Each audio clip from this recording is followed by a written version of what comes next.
पाकिस्तान को गैर मुस्तहकम करने वाली कुव्वतों और आलाकारों के खिलाफ भरपूर रियासती ताकत इस्तेमाल होगी। Army chief general Asim Munir की ज़ेर सदारत फॉर्मेशन कमांडर्स कॉन्फ्रेंस दहशत गर्दों के सहूलतकारों से निपटने का इरादा किया। बिलावल की ट्रेनिंग अभी नामुकम्मल है, तजुर्बा हासिल करने में वक्त लगेगा, इसीलिए सियासत मेरी मजबूरी है, जरूरत नहीं। आसिफ जरदारी का इंटरव्यू, कहा नई नस्ल की सोच है, बाबा आपको कुछ नहीं आता। बिलावल मुझसे ज्यादा टैलेंटेड, लेकिन तजुर्बा होता है। और इंतखाबात में 90 से एक दिन भी ज्यादा आइन शिकनी है। 8 फरवरी की तारीख देकर सदर और इलेक्शन कमीशन ने आईनी खिलाफ वर्जी की।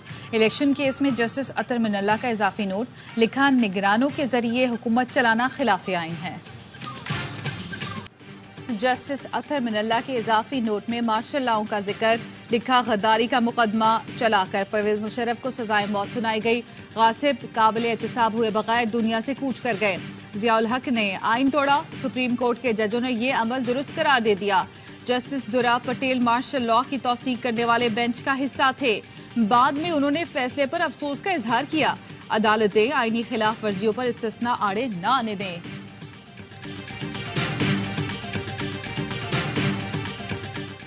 एक शख्स को लाने के लिए हंसता बसता मुल्क उजाड़ दिया। 2017 में मुल्क पर कुल्हाड़ियों और तलवारों से वार किया गया। साबिक वजीर आजम मियां मोहम्मद नवाज शरीफ की मरी में कारकुनों से गुफ्तगू, कहा हमारे बाद जो दौर आया उसने मुल्क में तबाही फेर दी। मुझे 3 बार निकाला गया, जेल में डाला गया।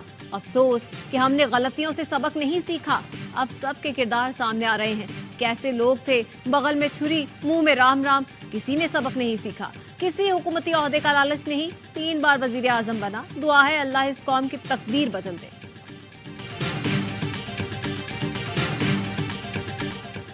असद कैसर को पुलिस ने दोबारा गिरफ्तार कर लिया। साबिक स्पीकर और पीटीआई रहनुमा को 4 सद्दा पुलिस ने जलाओ घेराव केस में गिरफ्तार किया। पुलिस असद कैसर को गिरफ्तार करके सख्त सिक्योरिटी में 4 सद्दा ले गई। एबटाबाद की एंटी करप्शन अदालत ने गज्जू खान मेडिकल कॉलेज के तिबी आलात में खुद बुद के मुकदमात में जमानत पर रिहाई का हुक्म दिया था। जेल के बाहर कारकुन और रहनुमा इस्तकबाल के लिए मौजूद थे कि पुलिस पहुंच गई।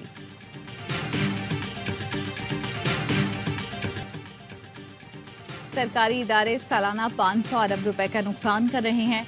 अवाम के पैसों से कब तक सरकारी इदारों का नुकसान बर्दाश्त कर सकते हैं।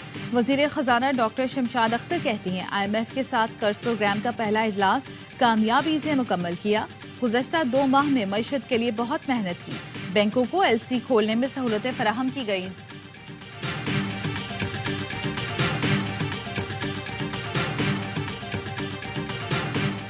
पंजाब में स्मोक के तदारुक के लिए सॉफ्ट लॉकडाउन। लाहौर समेत 10 अजला में कल और परसों तालीमी इदारे बंद रहेंगे। इतवार को तमाम मार्केटें मुकम्मल बंद रखने का हुक्म। निगरान वजीर आला मोहसिन नकवी कहते हैं, जुमे और हफ्ते को मार्केटें 3 बजे के बाद खोलने की इजाजत होगी। इतवार को माल रोड सिर्फ साइकिल चलाने वालों के लिए मुख्तस होगी। 29 नवंबर को मसनूई बारिश बरसाने की भी कोशिश की जाएगी।